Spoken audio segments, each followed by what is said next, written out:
आज से 3 दिवसीय दिल्ली दौरे पर सीएम धामी। मंत्रिमंडल विस्तार की चर्चा तेज। कई बड़े नेताओं से धामी करेंगे मुलाकात। उत्तराखंड दौरे पर कांग्रेस नेता राहुल गांधी। 10 दिन तक उत्तराखंड में रहेंगे राहुल। कई जनसभाओं को करेंगे संबोधित।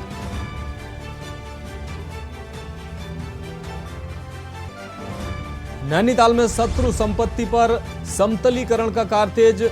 फेसिंग करने के साथ पार्किंग बनाने की तैयारी। कल हुआ था ध्वस्तीकरण।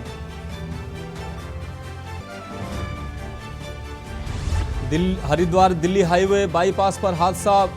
बाइक, कार और टैंकर की टक्कर। बाइक सवार 2 कांवड़ियों की मौत, 1 घायल। लक्सर में गैंगस्टर गोल्डी बराड़ के नाम से मांगी गई रंगदारी। 1 करोड़ की रंगदारी मांगने वाला आरोपी गिरफ्तार। शुगर मिल का पूर्व कर्मचारी निकला आरोपी। और उत्तराखंड के कई जिलों में अगले 5 दिन आईएमडी का तेज वर्षा का अलर्ट। आज यमुनोत्री हाईवे बंद। 700 यात्री फंसे। आप देख रहे हैं के न्यूज, खबरों का सारथी।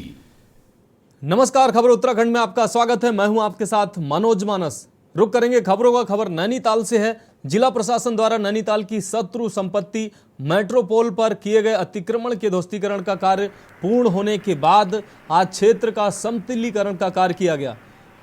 एडीएम शिवचरण द्विवेदी ने बताया कि मेट्रोपोल क्षेत्र से अवैध अतिक्रमण पूरी तरह हटा लिया गया है। क्षेत्र का समतलीकरण का कार्य किया गया है, जिसके बाद यहां फेसिंग करने के साथ ही एडीबी द्वारा सड़क और पार्किंग बनाने का प्रोजेक्ट तैयार किया जा रहा है, जिससे काफी हद तक नैनीताल में पार्किंग की समस्या दूर हो जाएगी।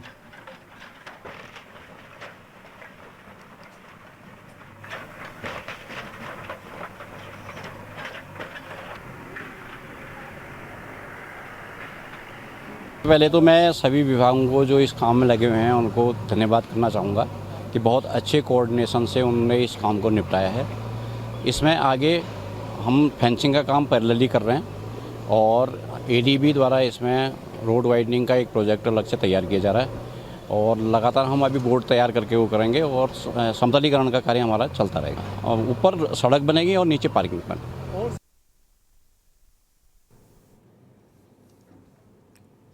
बात करेंगे अगली खबर की। महिला कांग्रेस के नेतृत्व में कांग्रेस कार्यकर्ताओं द्वारा प्रदेश नेतृत्व के आह्वान पर मणिपुर राज्य में पिछले महीने से हो रही हिंसा की घटना और महिलाओं के साथ हो रहे अमानवीय कृत्य को रोकने में वहां की सरकार की विफलता को लेकर महिला कांग्रेस के नेतृत्व में नगर कांग्रेस कार्यकर्ताओं ने रामलीला मैदान में गोचर में सरकार का पुतला दहन किया और केंद्र सरकार से मणिपुर में राष्ट्रपति शासन लगाने की मांग की। और मणिपुर में जिनके द्वारा महिलाओं पर अत्याचार किया गया है उन सभी को फांसी की सजा की मांग के साथ ही मणिपुर में शांति बहाली की मांग की गई।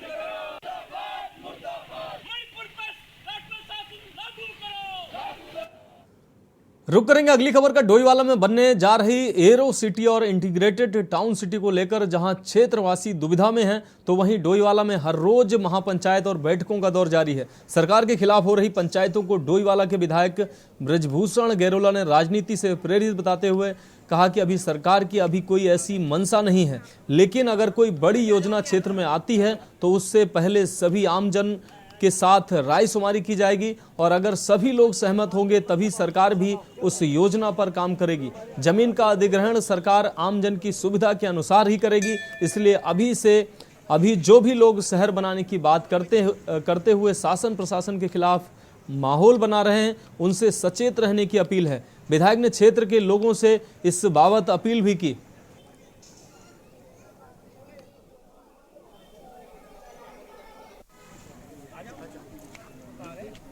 जारी होती है और हम लोग लगातार अपने जिन लोगों ने हमसे संपर्क किया, बहुत से किसान भाई मुझे मिलने में आए थे और हमने भी कहा, हमारे सांसद जी ने भी कहा है कि अभी ऐसा कहीं कोई विषय नहीं है।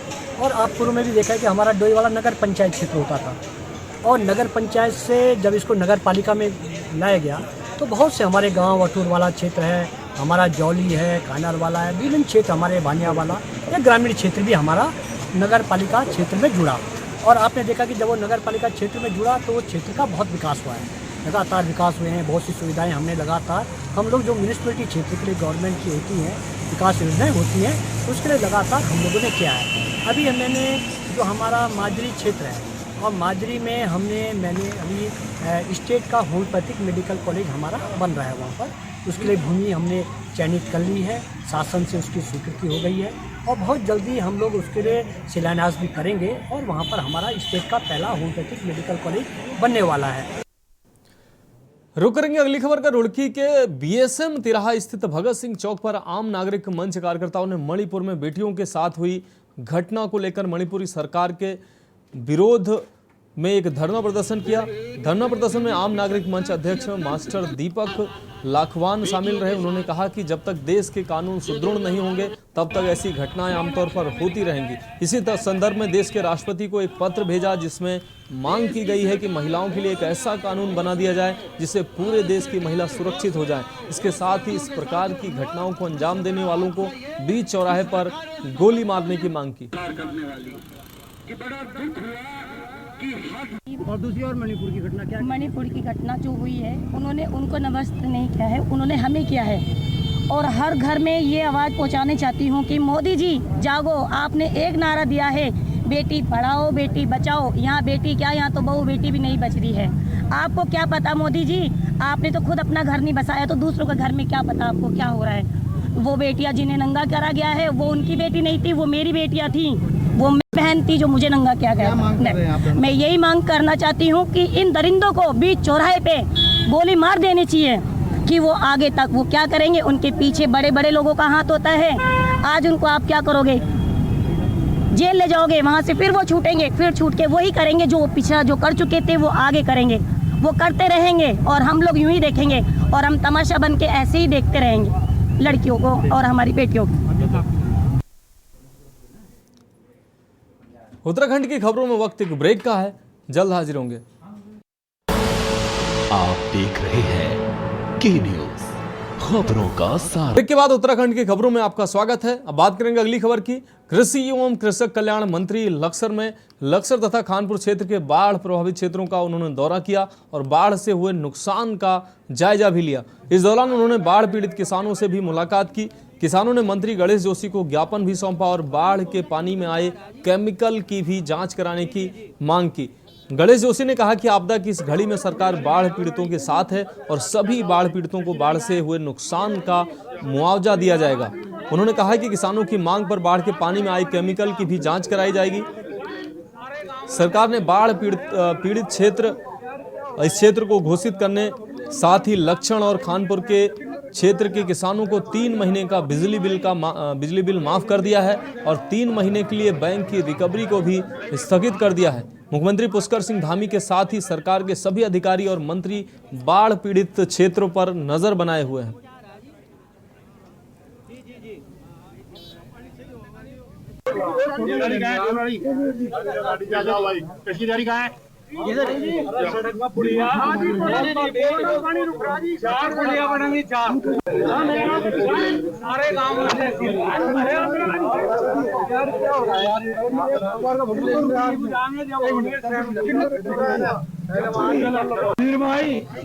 ये हिंदी खबर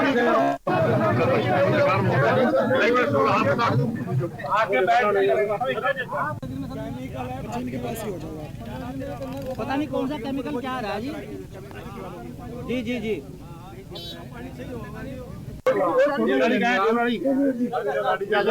कशी कहाँ है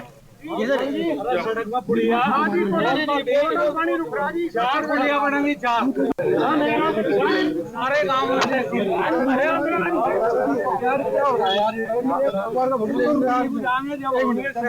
पुष्कर सिंह धामी की सरकार किसानों के साथ खड़ी है। किसान हमारा अन्नदाता है। माननीय खुद पहले यहाँ आ चुके हैं, कृषि मंत्री उन्होंने, मेरी जिम्मेदारी है कि मैं इसका जायजा लेकर जो हर संभव मदद सरकार की हम करें। हमने किसानों की 3 महीने के बिजली के बिल माफ कर दिए हैं। हमने बैंकों की रिकवरी को हमने रुकवा दिया है। हमने अभी मुझे पता लगा कि यहाँ पर जो है केमिकल, जो शुगर फैक्ट्री से केमिकल आया, उससे बिल्कुल से जो केमिकल आया है उसकी वजह से मैं देख रहा हूं कि फसल बिल्कुल चौपट हो रही है। मैं जिलाधिकारी को निश्चित कर रहा हूं कि इसकी भी जांच होगी। रुक करेंगे अगली खबर का। आईडीपीएल आवासीय कॉलोनी खाली करवाने को लेकर प्रशासन हरकत में आया है। प्रशासन ने सुबह से ही जेसीबी लेकर प्रशासन पहुंचा और आवासीय कॉलोनी को तोड़ना शुरू कर दिया, जिसको लेकर लोगों ने आक्रोश भी जाहिर किया और प्रशासन के विरोध में नारे लगाते हुए ऋषिकेश बद्रीनाथ राष्ट्रीय राजमार्ग 58 जाम कर दिया। मौके पर भारी पुलिस बल और वन विभाग की तैनाती रही। एडीएमएस के बरनवाल का कहना है कि आईडीपीएल फैक्ट्री की लीज 2022 में खत्म हो गई थी। आईडीपीएल में रह रहे लोगों को 15 जुलाई तक अल्टीमेटम दिया गया था, जो समाप्त हो चुका है। प्रशासन, वन विभाग और पुलिस सुरक्षा के बीच ध्वस्तीकरण की कार्रवाई की जा रही है, जो आगे भी जारी रहेगी।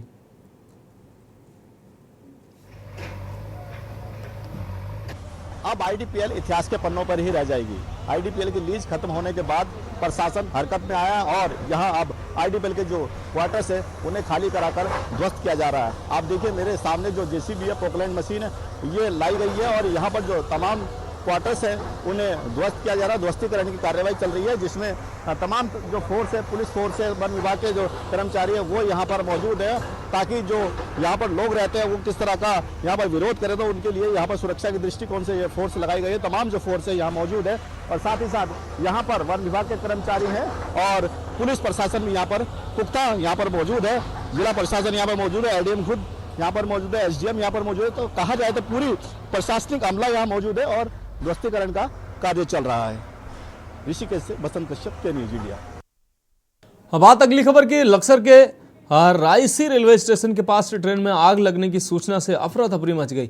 आपको बता दें, बाणगंगा नदी के पुल पर रुकी ट्रेन में सवार यात्रियों में अफरा तफरी और भगदड़ मच गई। जान जोखिम में डालकर यात्री ट्रेन से उतरे और पुल के किनारे से जान बचाते हुए भागते नजर आए। प्राप्त जानकारी के अनुसार लखनऊ से चलकर चंडीगढ़ जाने वाली सद्भावना एक्सप्रेस जैसे ही रायसी रेलवे स्टेशन के पास पहुंची, अभी किसी ने ट्रेन की चेन पुलिंग कर दी। इसी दौरान चेन पुलिंग होते ही ट्रेन बाणगंगा नदी के ऊपर जाम हो गई और ट्रेन के ब्रेकों से धुआं उठने लगा। धुएं को देखकर ट्रेन में सवार यात्रियों को लगा कि ट्रेन में आग लग गई है। आग लगने की सूचना फैलते ही यात्रियों में अफरा तफरी और भगदड़ मच गई। सूचना मिलते ही रेलवे के आला अधिकारी भी मौके पर पहुंचे और बमुश्किल ट्रेन के ब्रेक ठीक करने के बाद ट्रेन को चलवाया गया।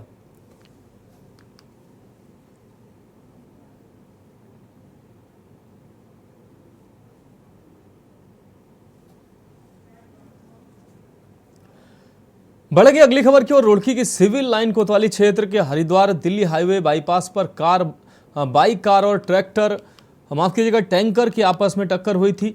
बाइक सवार 2 कांवड़ियों की सड़क दुर्घटना में इस दौरान मौके पर ही मौत हो गई। जब एक कांवड़िया घायल हो गया, वहीं पुलिस के मुताबिक घायल कांवड़िये की भी उपचार के दौरान मौत हो गई। अब मरने वालों की संख्या 3 हो गई है। इस दौरान कांवड़ियों ने हाईवे पर जमकर हंगामा किया और हाईवे जाम कर दिया, जिससे गुस्साए लोगों ने रॉन्ग साइड से आकर कार में भी आगजनी कर दी। वहीं मामले में एसपी क्राइम रेखा यादव ने बताया कि 3 वाहनों की आपस में टक्कर हो गई। कांवड़ियों का जत्था यूपी का रहने वाला है। गाड़ी में आग लगने के मामले में भी जांच पड़ताल की जा रही है।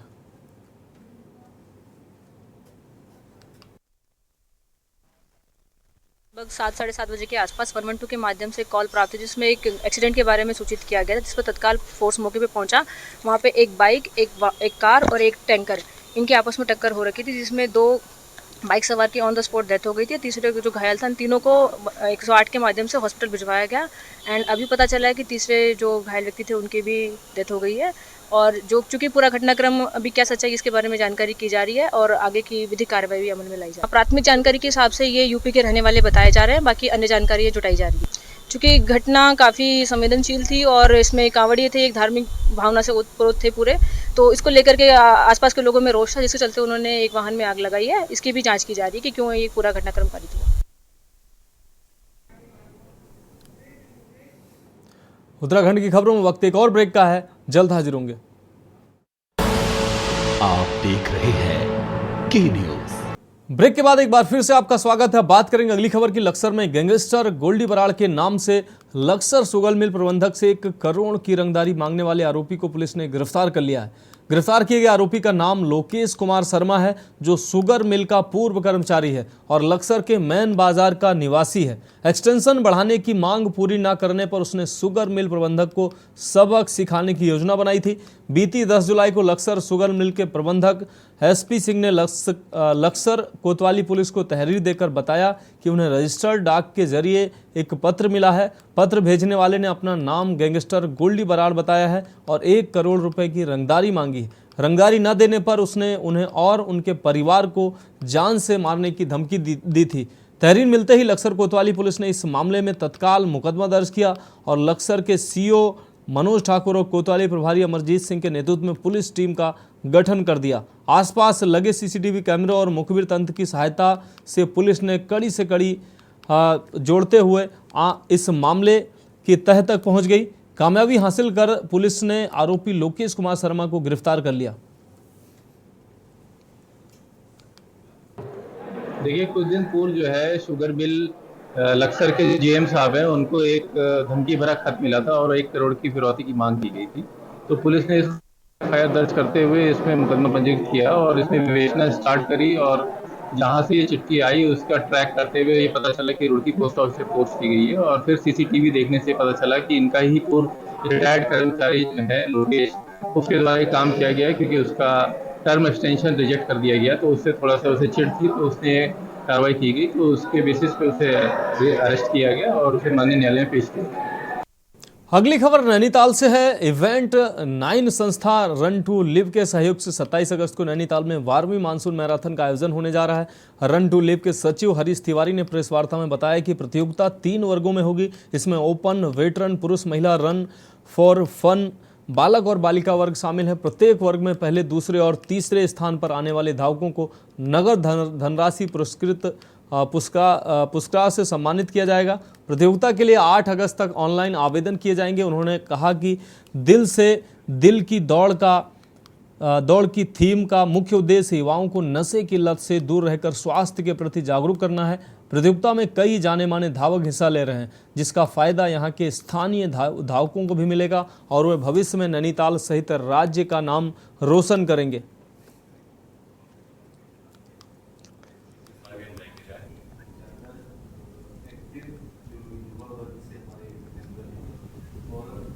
वो दिल से दौड़ो दिल के लिए ये है और इसमें हम जो हार्ट डिजीज़ेज वगैरह हैं और जो रनिंग से अपने आप को बचाया जा सकता है अपने कार्डियो वर्कआउट से, उसको हम लोगों को थोड़ा जानकारी देना चाहते हैं।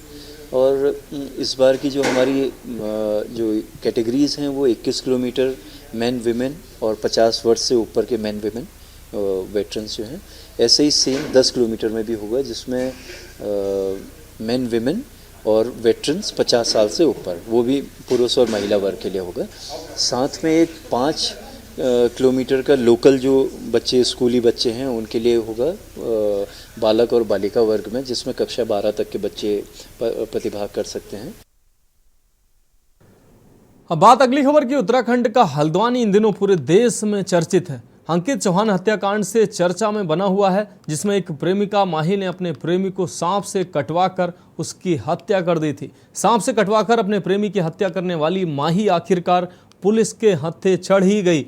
पुलिस ने माही और उसके प्रेमी दीप कांडपाल को रुद्रपुर से गिरफ्तार कर लिया है।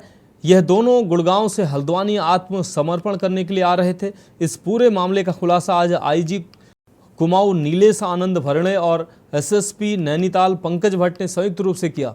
आईजी कुमाऊं नीलेश आनंद भरणे ने बताया कि अंकित हत्याकांड के मुख्य आरोपी माही हैं, जिसने इस हत्याकांड की साजिश रची थी। अपने प्रेमी अंकित को सांप से डसवाकर उसकी हत्या करवा दी थी, जिसमें पुलिस ने सबसे पहले रमेश नाथ नाम के सपेरे को गिरफ्तार किया था। लेकिन मुख्य साजिशकर्ता माही और उसका आशिक दीप कांडपाल समेत अन्य आरोपी फरार हो गए थे, जिसके बाद दोनों को पुलिस ने रुद्रपुर से गिरफ्तार किया है। बहुत ही तीव्रता और पारदर्शिता से इस केस का खुलासा हुआ है और बहुत तेजी से गिरफ्तारियां हुई हैं। और सबसे बड़ी बात है कि इतना जटिल केस जिस तरीके से क्रिमिनलों ने बहुत मास्टर माइंड का इस्तेमाल किया और उन्होंने अपनी तरफ से केस को बहुत उलझाने का प्रयास किया और उस जितनी तेज़ी से उन्होंने उलझाने का प्रयास किया उतनी तेज़ी से पुलिस ने इस केस को खोला है। तो ये अपने आप में एक बहुत बड़ा काबिले तारीफ है।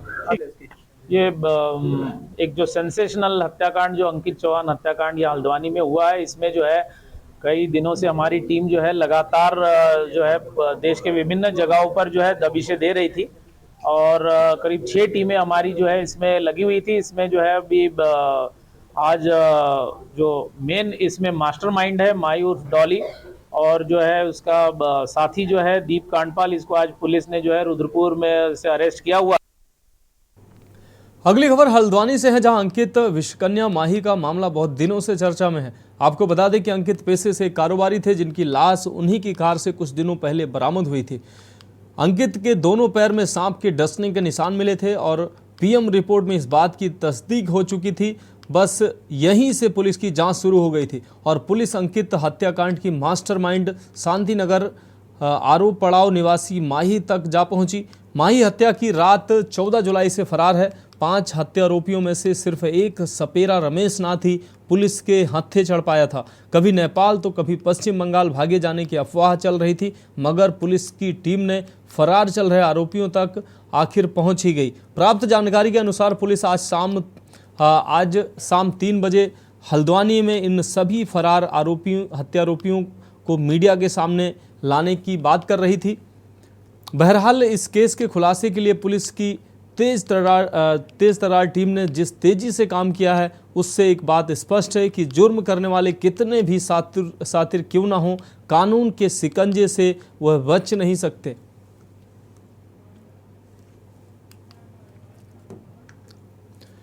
तो उत्तराखंड की खबरों में अभी के लिए इतना ही। मुझे दीजिए इजाजत और आप देखते रहिए के न्यूज इंडिया। आप देख रहे हैं के न्यूज, खबरों का सारथी।